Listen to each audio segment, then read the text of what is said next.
उड़ीसा के पुरी में हर साल होने वाली भगवान जगन्नाथ की यात्रा की शुरुआत 1 जुलाई से होगी।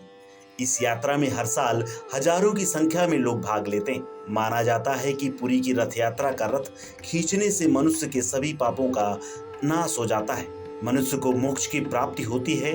पुरी में रथ यात्रा की तैयारियां इन दिनों जोरों पर हैं।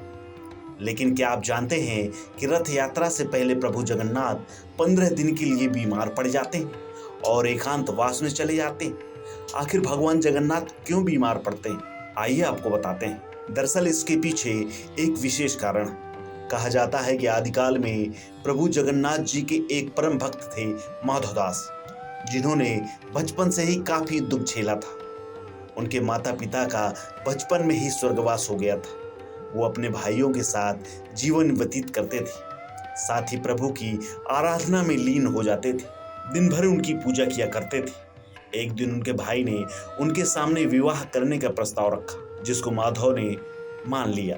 अपने बड़े भाई की बात मानकर माधव ने शादी कर ली, लेकिन भाग्य को कुछ और मंजूर था। शादी के कुछ दिन बाद ही उनकी पत्नी का देहांत हो गया।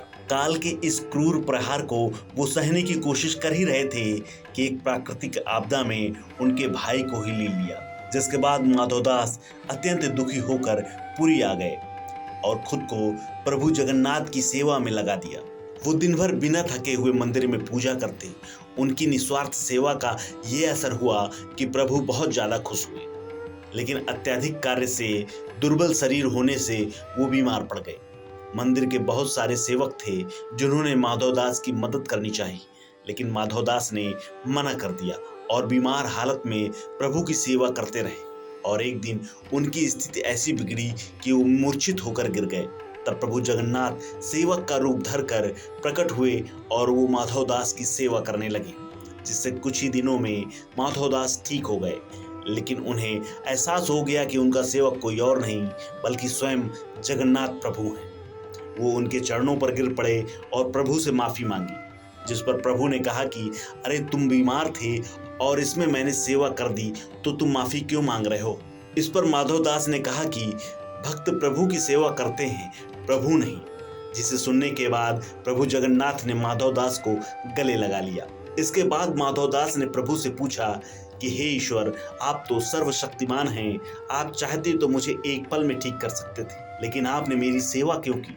इस पर प्रभु बोले कि हर इंसान को अपने हिस्से का दर्द भुगतना ही पड़ता है, कष्ट झेलना ही पड़ता है। अगर तुम नहीं भुगतते तो तुम्हें अगले जन्म में ये दर्द सहना पड़ता। इसलिए मैंने तुम्हारी सेवा की, लेकिन अब जो तुम्हारे कष्ट के 15 दिन बचे हैं वो मैं ले लेता हूँ। ऐसा कहकर प्रभु जगन्नाथ वहां से गायब हो गए। तभी से रथ यात्रा के ठीक पहले जगन्नाथ बीमार हो जाते हैं। माना जाता है कि ये बात आषाढ़ माह की है और इसीलिए रथ यात्रा के ठीक पहले जगन्नाथ 15 दिनों के लिए बीमार पड़ जाते हैं और उन्हें एकांतवास में रखा जाता है। इस खबर में फिलहाल इतना ही। अपडेट्स के लिए बने रहिए वन इंडिया हिंदी के साथ।